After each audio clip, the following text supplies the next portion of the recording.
तुझे अपना बना लूं, तुझे तुझसे चुरा लूं, तुझे खुद में छुपा लूं साहिबा। चलिए शुरू करते हैं। তো আজকে আমরা কথা বলবো দুইজন ভাইরাল ছেলে এবং মেয়ের ইনকামের বিষয় নিয়ে। তো চলো এবার ভিডিওটি শুরু করি। তো তার আগে তোমাদেরকে একটি ছোট্ট রিকোয়েস্ট করছি, তোমাদের যদি ভিডিওটি ভালো লাগে তাহলে ভিডিওটিকে একটি লাইক করে আমার চ্যানেলটিকে অবশ্যই সাবস্ক্রাইব করে রাখবেন। তার কারণ এখানে নতুন নতুন জীবন কাহিনী ভিডিও নিয়ে কথা বলা হয়। তো কি লাইক এবং সাবস্ক্রাইব করেছেন? তো তাহলে ভিডিওটি শুরু করি। তো সবার প্রথমে আমরা জানবো ছেলেটির ইনকামের বিষয় নিয়ে। তো ছেলেটির নাম অনুরাগ। সে প্রথম প্রেমের ধোঁকা খেয়ে সোশ্যাল মিডিয়ায় একটা বড় জায়গা করে নিয়েছে।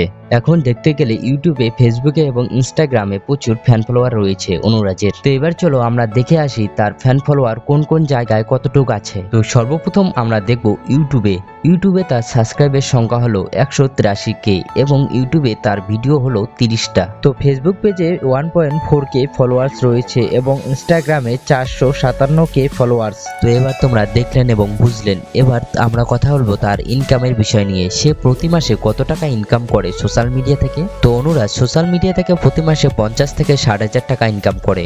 তো এবার থাকছে নাম্বার 2 এ নন্দিনী দিদি।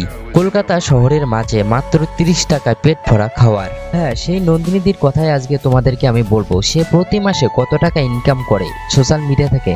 তো তোমরা হয়তো অনেকেই নন্দিনীদির ভিডিও দেখো, কিন্তু হয়তো তোমরা অনেকেই নন্দিনীদির ইনকামের বিষয়ে জানো না। তো এবার অবাক হচ্ছেন তো নন্দিনীদির কথা শুনে, সে প্রতি মাসে কত টাকা ইনকাম করে। তো এবার চলো নন্দিনীদির সোশ্যাল মিডিয়া আইডিগুলো একবার দেখে আসি। এটা তার ইউটিউব চ্যানেলে সাবস্ক্রাইবের সংখ্যা রয়েছে 37.7K। তো নন্দিনী দিদির ইউটিউব চ্যানেলে ভিডিও রয়েছে 31টি। ফেসবুকে রয়েছে 3.1K ফলোয়ার্স। এটা তার ইনস্টাগ্রামে রয়েছে 169K ফলোয়ার্স। তো এবার বলবো সে প্রতি মাসে কত টাকা ইনকাম করে। তো তোমাদের তো আমি আগেই বলেছি যে কোনো ইউটিউবারই তাদের আসল ইনকাম বলে না। আমি সোশ্যাল মিডিয়ায় রিসার্চ করে জানতে পারি যে তাদের আসল ইনকাম। তো নন্দিনী দিদি প্রতি মাসে 80 থেকে 90,000 টাকা ইনকাম করে সোশ্যাল মিডিয়া থেকে। তো আজকের ভিডিওটি এখানেই শেষ করছি। আবার দেখা হবে নতুন একটি লাইভ স্টোরি ভিডিও নিয়ে। তোমরা সবাই ভালো থাকো এবং সুস্থ থাকো।